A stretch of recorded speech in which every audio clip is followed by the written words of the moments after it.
down with the incredible, talented, beautiful Denise Boutte. I paid him to say that. That was not, yeah. And the check did clear.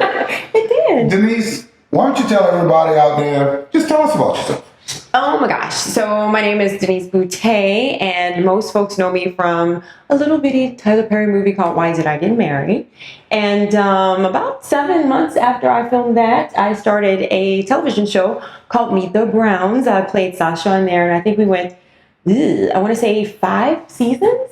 Yeah, over the course of 7 years, we did 5 seasons, and it was an amazing experience. It happened, I want to say, about 1.5 years after I told my husband, you know what? I want to be an actor. Let's move to Los Angeles. And he, lo and behold, said, why not? And here I am, 15 years later. Here we are. Well, it worked out something like that. And that's the really consolidated version of what happened. Yeah, that's abbreviated. Yeah, that's the abbreviated version. But yeah, it was an amazing experience. And lo and behold, here I am today. And as I would always tell someone, whenever you are working in the entertainment field, always have another plan.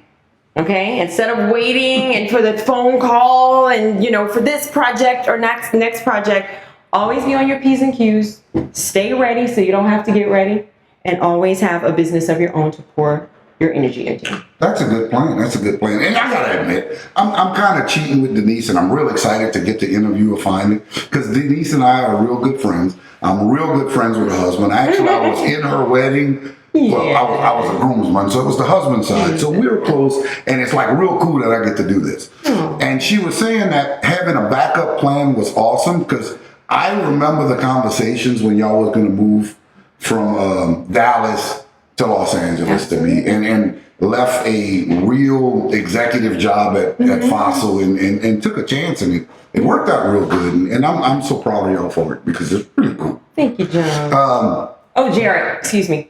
No, that's okay. You entitled. My friends call my real name for him is Jummy Bunny. Okay, but I'm gonna go ahead on it.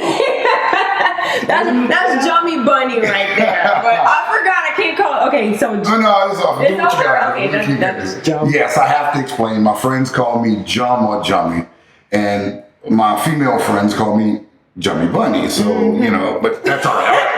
You can get away. You gotta keep it in the family, baby. Keep it in the family. Yes, indeed. But how did you get that name? Okay, I'll tell you. That's no problem. When I was a little kid, my name is Jared James, and I couldn't say it, so I wound up calling myself Jum, and then it evolved to Jummy, then Jummy Bunny, and here I am. So my real close friends call me Jummy. So we're probably going to hear about this in every interview from now on, but we'll get past it. Thank you, Denise. You're welcome. Yeah, thank you. That's what I'm here for. Okay, so back to the important person. Back to the important person, Denise. All right, so we're an actress now, and everything's wonderful and working out for you. And again, proud of you and love the stories. And there's a couple questions before we get into what you're doing now that we like to ask here. And one of the ones is, and it's weird because it's usually musicians we're talking to, so we'll say who you played with. I sing too. You didn't know that? No, you don't. You want me to bust a move right now? Please. See, I know you well. I have limitations, guys. But I always say if it were for the right role, I can hold a tune. There you go. I can. And that's when you put on your resume, no matter what they ask you, you can do, you can do it. Absolutely. I actually did this with Louisiana Entertainment.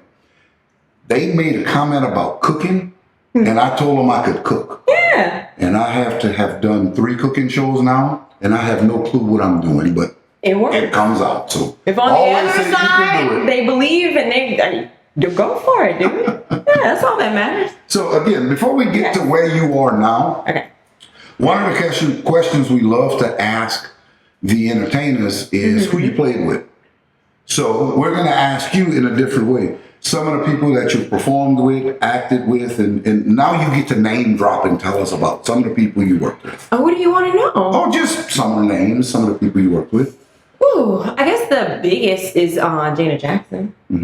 There's a story about Prince that comes with you, though. Now, there's two stories that I love to tease your husband about, which is one of my best friends. One is when you were talking to Janet Jackson and he tried to get in a conversation. Oh my God. Please tell that story. Well, nothing. I mean, there's nothing to tell. He yes, tried. there is. He tried and he got dissed. And her security did not let him. He was trying to get a little too close, and her security came and, pulled rank, and that was it. He tried. He was so starstruck. That's okay. And then there's one time when you were invited to a VIP party. Oh, that's the one I like, because I was indirectly a part of it, even though you weren't aware of it. How? Y'all went in to see Jill Scott sing. Y'all went upstairs thing. Yes. And Prince and 6 females were sitting at a table right behind him. Yeah. And you told him that he could not do anything to bring up. Yeah, of course. No, absolutely not. You didn't know the whole time he was sitting there, he was trying to take pictures over his shoulder with his phone. And he was texting them to him. Now, at 4 o'clock, 3 o'clock in the morning, I'm getting texts from your husband, from Kevin, and nothing is legible. I'm just getting black screens and little lights. And he had no idea. And he's texting me, dude, it's Prince. It's Prince, look. And so, wow. So that's the type of stories I want to hear about. That's pretty pathetic, Kevin. You're more than welcome to comment, Kevin. He tried. Anyway, yes. yeah. But no, that was kind of crazy. I mean, that's the thing about, being in this business from one day to the next. You have no idea who you're going to meet. You have no idea what kind of job you're going to get into. I mean, you don't. That's kind of the cool part. That's the blessing and the curse of being in the entertainment business. I mean, literally, your life can change at the blink of an eye. And that's why I say you have to be ready, because you never know where this profession is going to take you. Yeah. And that's the type of things that we're talking about, and it's so cool to me. It's interesting. And I know before you really got strong in the entertainment business, we always used to look forward to Mardi Gras. We was always together, and we could always hang out. And Mardi Gras is the first of the year, the first couple months of the year, in the first quarter, and that's when you're the busiest. So we don't get to see you for Mardi Gras anymore. It's kind of heartbreaking. I know it is. I know you miss me. I miss me too. I miss me too. But no, I mean, that's part of the sacrifice that you have to make, because at that time of the year is pilot season. So that's when most of the networks are casting. But now, I've been in this business for 15 years now, and it's completely shifted. In that, pilot season can be at any time of the year, especially because of the Netflix folks, because of Amazon folks. They cast throughout the year. A lot of these shows, it doesn't matter what time of the year it is. And the fact that a lot of times, like, for instance, films. A lot of your bigger films are shooting during the summertime, during the summer months. In fact, I got a call or whatever, and I'm on Avail by, some amazing folks that I've worked with a few times. But again, it's an Avail check. They've made several Avail checks. So that's the next step. There's so there several may be availability. one coming up that we're going to be. There may be one coming up, but with that, it's like you have to keep your lips sealed. You can't say anything. It starts at the end of August. It goes through November. So you're literally on Avail for several months. And if you do book something else, you then have to let them know and potentially drop off the roster. But it's a gamble. It's a gamble. And like I said, because of the fact that I have to wake up in the morning with something to focus my energies toward.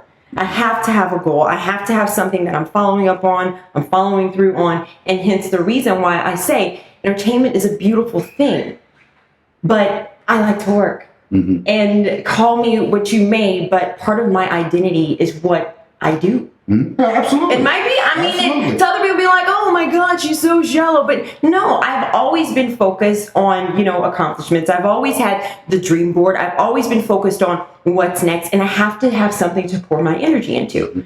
And so, between jobs and gigs, I have to have something to wake up for. It has to be beyond that phone ringing and an audition, that phone ringing and an offer.